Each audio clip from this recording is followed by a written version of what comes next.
we should also talk about the fact that, and we talked about this in one of the last videos, bro. Before, right? We said that Atletico de Madrid and Madrid were going to play each other. I said we said, right? We agreed that the best outcome for Barcelona was Real Madrid and Atletico Madrid time, which happened. Great for us, And then we also we were excited about it because we knew that the schedule that Real Madrid had was going to be kind of tough. They had the Champions League against Man City, which they won. Okay, whatever, But then you have to travel to Osasuna.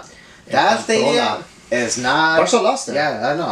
That's when Barca lost there. Yeah, that's when Flick, I don't know, for whatever reason, decided to go ahead and. I think it was an experience. I think he underestimated Osasuna's at home field. Yeah, Osasuna at home has always been difficult, because even prime Barcelona with Messi. I remember, bro. They would always struggle there. Pep Guardiola's Barca was struggle there. Yeah, bro. even Luis Enrique's Barca was struggle there. Even Xavi, of course, as I say about Xavi. But they all struggle. So that's true.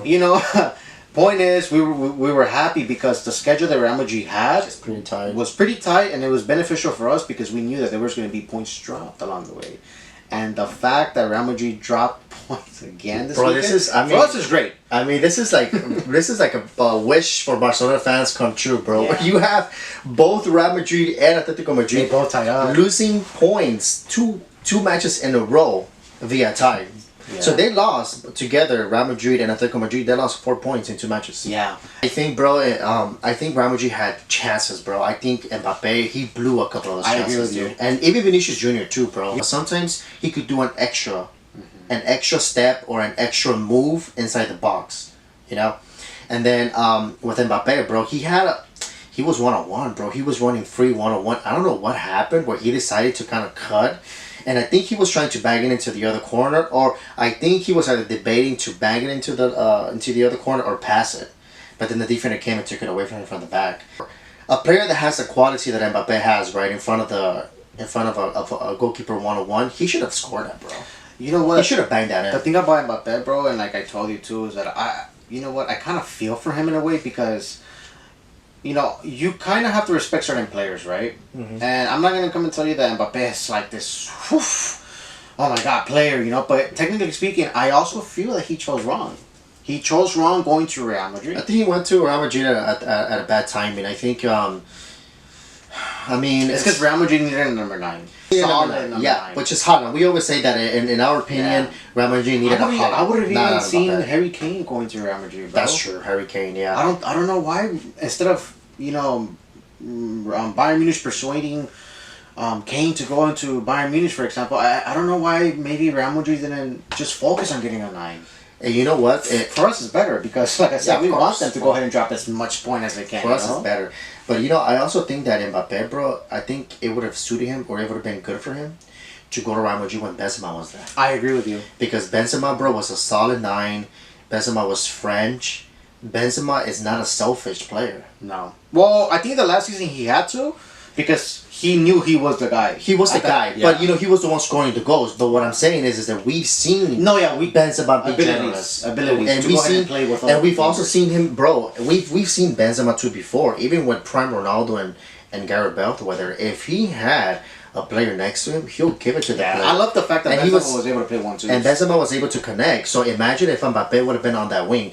Yes, Vinicius Junior could have probably taken over that wing, but I think he waited too long for Vinicius Junior to actually come up as a starting player around Madrid, where you're really not gonna have anybody bench Vinicius Junior. No, right now. You're not gonna have Vinicius Junior anybody bench him. So I think if Mbappe would have came in with Vinicius Junior, maybe when Real Madrid first came knocking on the door for Mbappe. The 200 million. Yeah, I think that Mbappe, in my opinion, bro, he could have probably competed better on that wing for Vinicius Junior. And playing with Benzema, bro, he would have probably even connected better. Who knows if Vinicius Junior could have probably even transitioned and going into the other wing. But that's a big what if. I still say that the team that, in my opinion, where Mbappe should have gone, to be honest, is Arsenal. A lot of people might be like, what do you mean? Why would you go with Arsenal? Well, that's because people tend to forget the history that Arsenal has behind them. But right now, in my opinion, it would have been a win-win for both Arsenal and Mbappe, because Mbappe would have probably been like, you know what, let me go ahead and try to see if I can do what Henry did or even better than what Henry did, because I'm the next Frenchman. going into follow Henry's steps, going into Arsenal, and I think that Arsenal would have probably shown the world, hey, you know what, guys, we can also compete with getting expensive players. So the number one player that people wanted, you know, we got him, and we got Mbappe. So now we're going to go ahead and rebuild around him, bro, because you know Arsenal has a coach like Arteta, who he loves. A good coach, he loves Arsenal, bro. Yeah, he loves Arsenal. So I think that whatever, you know, he could have done really good at Arsenal. And sometimes I tell you, you don't have to go just for the big one, you know, which in this case is Real Madrid, you know, who wanted Mbappe. But I think that Mbappe could have been like, you know what, no, I don't want to go there. I want to play my position. That's it. But point is, it's not working out for them, and we saw that against Osasuna. But that's good though, bro. I mean, it's good for us because, like I said, you know, now Barca, bro, all they have to do is this: that they just have to do their job against, I think, Rayo Vallecano in their home. Yeah, Rayo Vallecano tomorrow. And then Barca's first, bro. I mean, honestly, dude, like, let's say when Barca dropped all those points towards the end of last year, bro. They went from being, it's crazy how football works, it's bro. Pretty much the same thing that Real Madrid did right now. Exactly the same thing that Real Madrid did right now. If they lose, because, you know, if Barca win, yeah, they're going to be tied up in points with Real Madrid, but Barca will have the goal difference advantage, so Barca will be first place. Exactly the same thing that Barca did, Real Madrid did, Atletico Madrid is doing too. Yeah. Where, you know, I think Barca were 10 points clear of Real Madrid, bro. I think it was 10 points clear of Atletico, because Atletico were third. And like 7. And then 9 or something like that of first place. But second place, I'm sorry, which was... but they were clear. Yeah, I think they were clear. And then everybody was saying, oh yeah, I think Barca's going to win the league. But then bam, they in a matter of like, I think a month and a half or 2 months, bro, they lost that league. You know what? And then, hold on, and then Real Madrid were also 10 points ahead of Barca, bro. Remember, 10 points ahead of Barca. And in these last 2 months, bro, since the beginning of the year, 2 months, a month and a half, a month and a half basically, Real Madrid lose their lead, bro, their 10-point lead. And now we can see Barca be first place. And that's why I was telling you, I could potentially see if Barca do things correctly, they don't make defensive mistakes, I can see Barca winning the treble, bro. I agree. And now that Barca could be first in the league, it's definitely on the table. Yeah, and I think what helped Barcelona was that break that they had, because, you know, they finished second in the Champions League. Yeah. The extra break that they had. And it's obvious, bro. Like, when you have such a tight schedule the way Real Madrid had it, you're bound to lose points, you know? Especially when Real Madrid were pretty much filled with injuries, you know, into the City game, for example. Yeah, that's true. You know? Yeah. But what I was going to tell you was that, if, like you said, right, if Barcelona play their cards right, yeah, we'll be ahead of them, you know? But it is kind of crazy. What I did want to say is, do you think that the complaint that Real Madrid, you know, made against, you know, La Liga, do you think it's kind of biting them? And I think it's backfiring, bro. Because I think as a club, what they were trying to do is they were trying to put more and put more pressure on the refs. Yeah. When the refs are you know, refereeing the matches against Atletico Madrid and against Barca, it's like a competitive thing where they're trying to do put more pressure on the refs. But I think it's kind of backfiring on them. So some people were saying that, you know, that Real Madrid were robbed. Okay, yeah.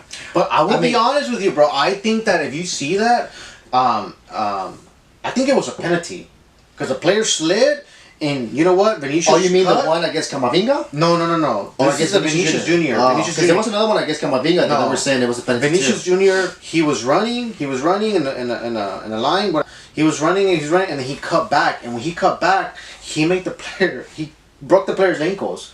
The player slid like this. He landed with support, and then the player's getting up, and his hand touches the ball. And Vinicius stops. He's like, it's a penalty, but the ref didn't call it. But I believe it was you're talking about that one. But you know what they were saying? That supposedly the ref didn't call it because when the player was sliding down with his hand, his intention was to actually bring the hand back up. It wasn't on time. But I mean, do you think it's a penalty? I will be pissed if they didn't mark a penalty like that for Barcelona. Honestly, by the books, yes. The ref can definitely go to VAR and call a penalty. By the books. But like you said, I think that the official complaint that Real Madrid made to the refereeing system, I think it's probably backfiring on them. Yeah. You know, but at the end of the day, bro, it's like if Real Madrid were doing things that they're supposed to be doing, you know, we wouldn't be having all this debate about was Real Madrid getting robbed? Is Real Madrid getting bad calls from the refs and whatnot? If they were doing their thing. What were they saying about Xavi last season? Just play the game, right? Just play the game. Stop complaining about the refs. You know, Xavi would argue about the refs. He would argue about the pitch. But he rightly so. And he was right. But the thing about it is that, you know, if you just focus on the game, on your team winning the games, you wouldn't have to be having this debate about the refs if they made a good call or not. And the one with Bellingham, bro. So they were saying that, you know, Bellingham just basically F off to the ref. And I don't know if he made a gesture or not, but he looked away. He said F off. But the thing about it, bro, is that Bellingham has a history of cussing out referees. Yeah, the prior game he did. There was one. I remember I told you there was this one ref that was on the ones that called the. It was the last game. He literally was like, "F you!" He screamed at him. Yeah. So then when the ref heard that, he probably was like, "You know what? This guy has a history of doing this, so I'm gonna go ahead and give him a red." Could he have not given him a red? Yeah, I think so, bro. I think he could have kept him on a few. I think he could have. I think a yellow card would have been enough. I think he would have went. I think he could have gone to him and be like, you know what, yellow, and told him, if you tell me one thing, or if you gesture to me in a bad word one more time, I'm gonna send you off. Yeah. And I think that would have been fair. But I think the ref, I don't know, bro. Maybe he was like, you know what, this guy, you know, he come over here and start cussing everybody off. Screw that. He ain't cussing me off. Bam. Yeah, he gave him a nice straight red, bro. Straight to your face,